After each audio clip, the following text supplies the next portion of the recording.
아침에 눈을 떴을 때 며칠 만에 햇빛이 커튼 사이로 비집고 들어오고 있었다.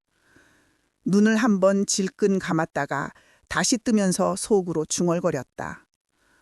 아휴, 오늘은 날이 괜찮겠네. 몸을 옆으로 굴려서 시계를 보니 10시를 조금 넘기고 있었다. 예전 같으면 벌써 남편 도시락 싸서 내보내고 빨래 한 통 돌리고 마당 한번 훑었을 시간인데 이제는 알람도 안 맞춰놓고 잔다.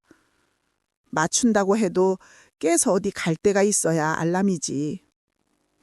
이불을 걷어내고 천천히 다리를 바닥에 내려놓았다. 무릎에서 딱 하는 소리가 났다. 이 소리는 참 성실하다.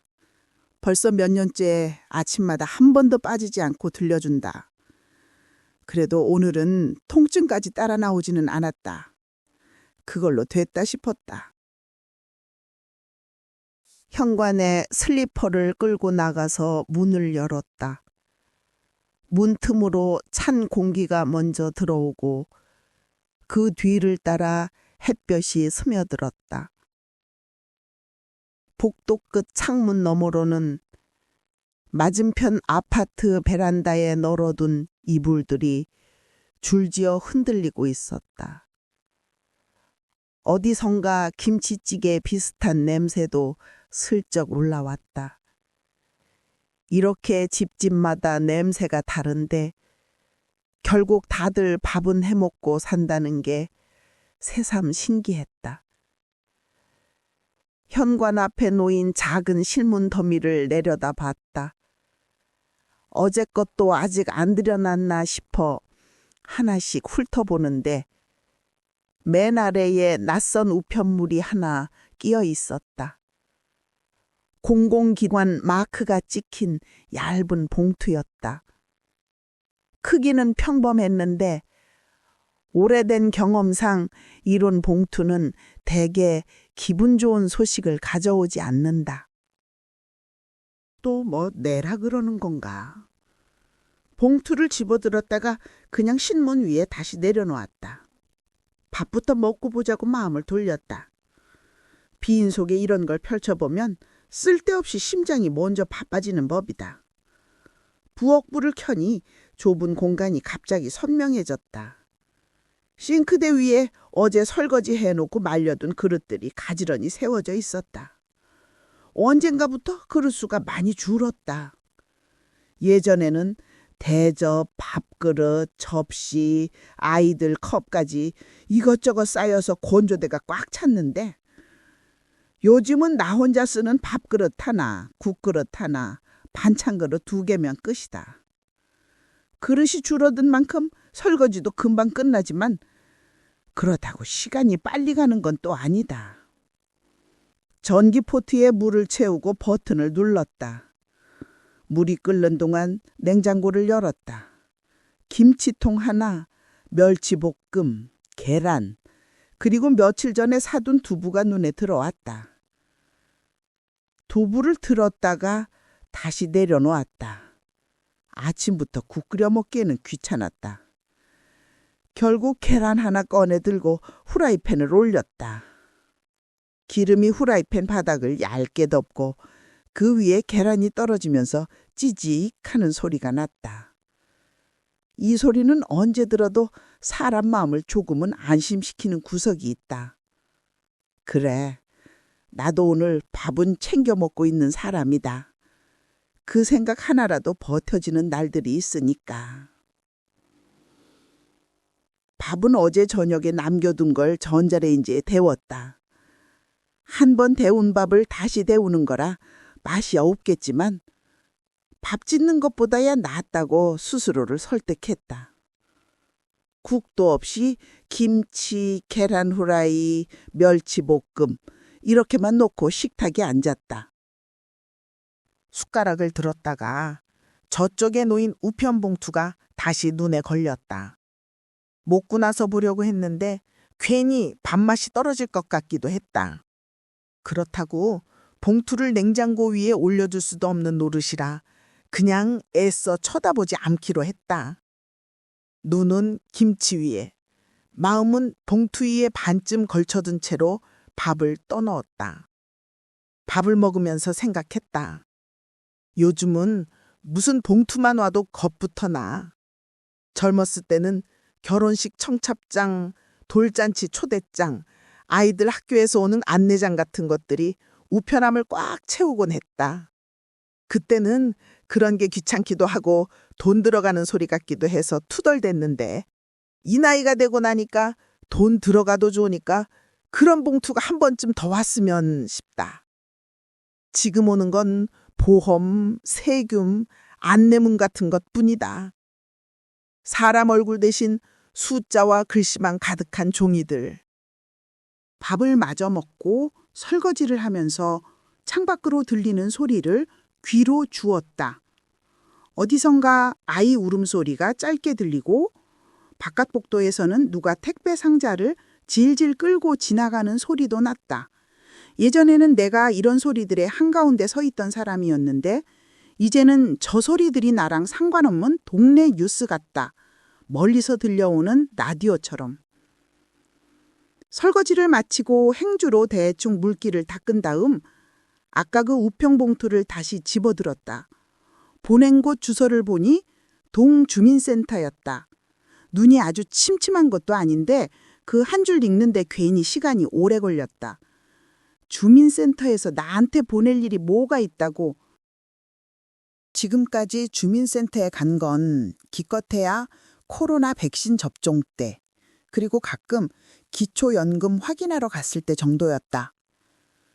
주민센터 사람들은 나를 보고 친절하게 대해주었지만 그 친절이 누구에게나 똑같이 나가는 친절이라는 것도 알고 있었다.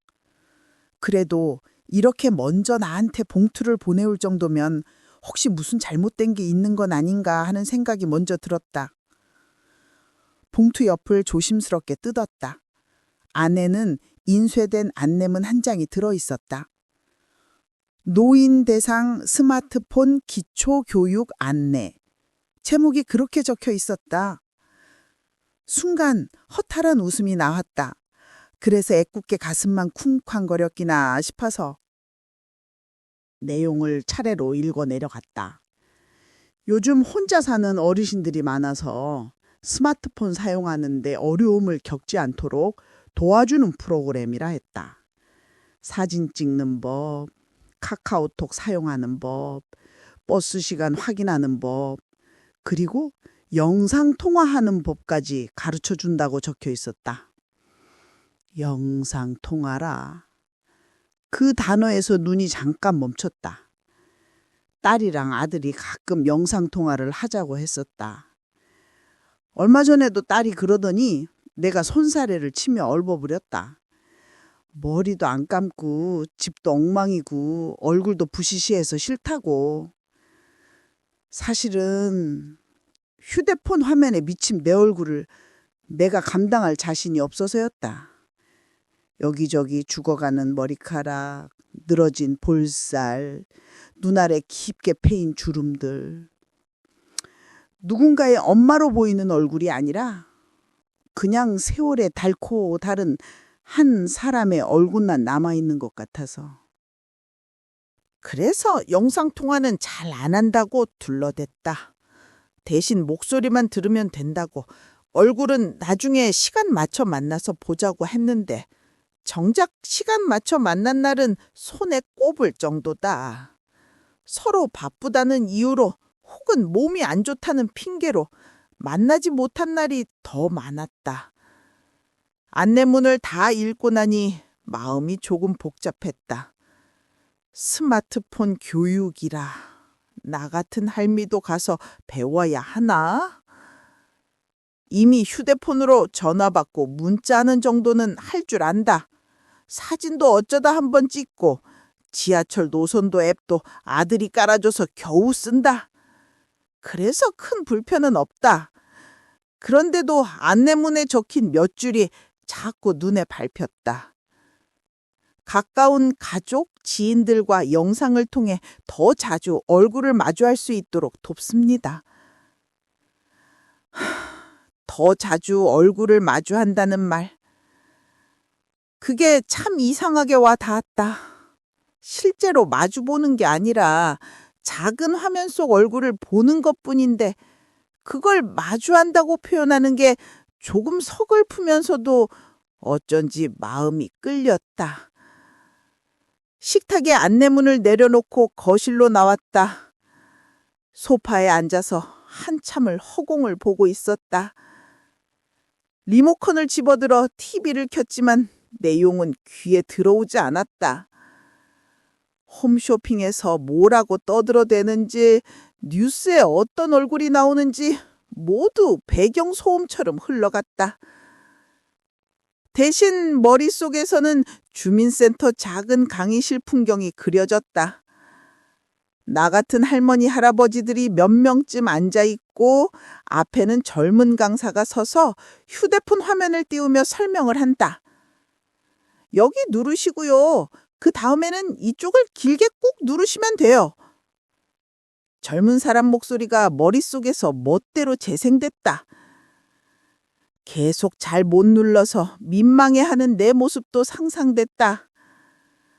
옆에 앉은 누군가는 몇 번을 해도 잘 못 따라해서 강사가 옆에 붙어서 손을 붙들어주는 장면도 떠올랐다. 그런 꼴을 내가 왜 당해야 하나? 한편으로는 그렇게 생각했다. 괜히 가서 젊은 사람들한테 할머니 취급을 받으면서 여기 아닙니다. 거기 누르셔야죠. 라는 말을 들으면 자존심이 상할 것 같기도 했다. 나는 아직 꽤 멀쩡한 편이라고 스스로 생각하고 있었으니까. 버스 정류장에서 어디 가는 버스인지 혼자서 다 찾아볼 줄 알고 알약도 날짜 맞춰서 잘 챙겨 먹고 주민번호도 줄줄 외우고 다니는데 스마트폰 몇 개 못 만진다고 해서 그냥 나이 든 사람으로 분류되는 건 억울했다. 그러면서도 다른 한편에서는 이런 생각이 들었다. 어차피 하루 종일 집에 앉아서 TV만 보고 있잖아. 가봐서 시간이나 좀 때우지 뭐. 어제도 그저께도 그리고 그 전날도 난 거의 같은 자리, 같은 자세로 TV 앞에 앉아 있었다. 프로그램이 바뀌어도 내가 보내는 시간은 크게 다르지 않았다. 가끔 TV 화면 속 사람들이 웃으면 따라 웃고 눈물 흘리면 따라 눈물도 조금 글썽였지만 그게 끝이었다. 내 이야기는 거기에 끼어들 틈이 없었다. 스마트폰 교육을 받는다고 내 인생이 달라지겠나? 이런 냉소 섞인 생각도 들었다. 그렇지만 솔직히 말하면 그보다 먼저 자리 잡은 감정은 그래도 한 번쯤 가볼까? 였다. 이유는 명확하지 않았다. 그냥 누군가가 나를 위해 만든 자리가 어딘가에 있다는 느낌이 이상하게 고맙게 느껴졌다고 해야 할까? TV를 끄고 안내문을 다시 들여다보았다. 하단에 적혀있는 전화번호가 눈에 들어왔다. 전화로 사전 접수 필수라고 적혀 있었다. 접수를 해야 자리가 확보된다는 뜻이었다. 휴대폰을 가져와서 번호를 눌렀다가 마지막 통화 버튼을 앞에 두고 손가락이 멈췄다. 괜히 전화했다가 뭐라고 묻는 말에 버벅거리면 어떻게 하나? 목소리가 떨리면 상대가 이상하게 생각하지 않을까? 이런 소소한 걱정들이 줄줄이 고개를 들었다. 바보 같은 소리. 주민센터 직원이 하루에 받는 전화가 몇 통인데 내 목소리 하나 떨리는 걸 누가 신경이나 쓰겠어. 스스로를 타일러 보았지만 마음이 선뜻 움직이지는 않았다. 휴대폰을 내려놓고 물 한 잔을 마셨다. 찬물을 꿀꺽 삼키면서 이럴 거면 그냥 아무것도 하지 말고 살지 하는 자조적인 생각도 스쳤다. 그러다가 문득 엊그제 딸과 통화했던 게 떠올랐다. 딸이 퇴근하고 집에 가는 길이라며 전화를 했었다. 차 소리, 신호등 소리, 사람들 떠드는 소리가 뒤섞인 가운데 딸의 목소리가 조금 지친 톤으로 흘러나왔다. 그때 딸이 엄마 얼굴도 좀 보고 싶은데 다음엔 영상통화 한번 해볼까? 라고 말했던 것까지 같이 떠올랐다. 나는 그 말을 대충 웃으며 넘겼다. 그때 나도 사실은 당시에는 그냥 웃어 넘겼지만 전화를 끊고 나서 한참 동안 마음이 허전했다. 먼저 영상통화를 하자고 말하는 사람은 딸인데 정작 그 죄안을 거절하고 있는 건 나였다. 나중에 딸이 마음 상하지 않았을까? 혹시 다시는 그런 말 안 꺼내면 어쩌나? 그런 생각들이 밤까지 이어졌었다. 물잔을 싱크대에 내려놓고 다시 휴대폰을 집어들었다. 이번에는 번호를 눌러놓고도 조금 덜 망설였다. 전화 버튼을 눌렀다. 귀에 가져다 대니 뜨루 하는 소리가 울렸다. 몇 번의 신호음 끝에 조용한 목소리가 전화를 받았다. 나는 이름과 나이를 말하고 안내문을 보고 전화했다는 말을 덧붙였다. 상대는 매끄럽게 차분한 톤으로 일정을 설명해 주었다. 혹시 스마트폰은 어떤 걸 쓰고 계신지, 글씨는 잘 보이시는지, 거동에 불편은 없으신지 묻기도 했다. 질문에 하나씩 대답하면서 이게 뭐라고 가슴이 자꾸 빨리 뛰는지 스스로 웃음이 나왔다. 전화를 끊고 나니 손에 땀이 조금 맺혀 있었다. 하지만 이상하게 그 땀이 싫지는 않았다. 오랜만에 뭔가를 신청했다는 사실이 나를 여전히 살아있는 사람으로 느끼게 해주는 것 같았다. 소파에 다시 앉았을 때 창밖 햇빛이 조금 더 밝아져 있었다. 길을 걷는 사람들이 조금 더 많아진 것도 눈에 들어왔다. 아이 손을 잡고 마트로 가는 엄마, 페달 가방을 맨 젊은이, 팔짱을 끼고 천천히 걷는 노부부. 그 사이 어딘가에 몇 날 며칠을 같은 집안에서만 맴돌던 나도 조금은 섞일 수 있을 것 같은 기분이 들었다. 스마트폰 교육이라고 해봐야 결국 작은 화면 안에서 할 수 있는 몇 가지를 더 배우는 것뿐일지도 모른다. 그렇다고 해서 내 인생이 갑자기 재미있어지고 외로움이 사라지고 하루하루가 드라마처럼 반짝일 거라는 기대까지는 하지 않는다. 다만 오늘 아침 현관 앞에 놓인 봉투 하나가 내 하루를 아주 조금 흔들어 놓았다는 사실은 인정해야겠다. 그 흔들림이 어느 쪽으로 기울지는 아직 모르지만 기왕 이렇게 된 거 한 번쯤은 그 흔들림을 따라가 보고 싶어졌다. 내일이 아니라 다음 주도 아니고 교육이 시작되는 날짜는 아직 며칠 남아 있다. 그 사이에 마음이 또 바뀔지도 모른다. 가기 싫어질 수도 있다. 아침에 몸이 무거워서, 무릎이 아파서, 비가 와서, 감기 기운이 있어서 이런저런 이유를 찾아낼 수도 있다. 그래도 오늘만큼은 나는 그날에 갈 준비를 하는 사람 쪽에 서보기로 했다. 계획이 있는 사람, 약속이 있는 사람, 누군가 나를 기다려줄지도 모르는 곳이 있는 사람. 부엌 시계를 쓱 올려다보니 아직 정오도 되지 않은 시간이었는데 오늘 할 일을 하나 마친 사람처럼 이상하게 마음이 차분해졌다. 별일 없는 하루의 시작이 이렇게 조금씩 모양을 바꿔가는 걸까? 내 나이에도 처음이라는 게 아직 남아있다는 게 조금은 고맙게 느껴졌다. 창문을 조금 열어 환기를 시키고 거실 바닥에 햇볕이 들어오는 모양을 바라보며 나는 속으로 중얼거렸다. 그래, 뭐 한 번쯤 가보지 뭐. 별거 아니어도 별거인 척 해보는 것도 나쁘지 않겠지.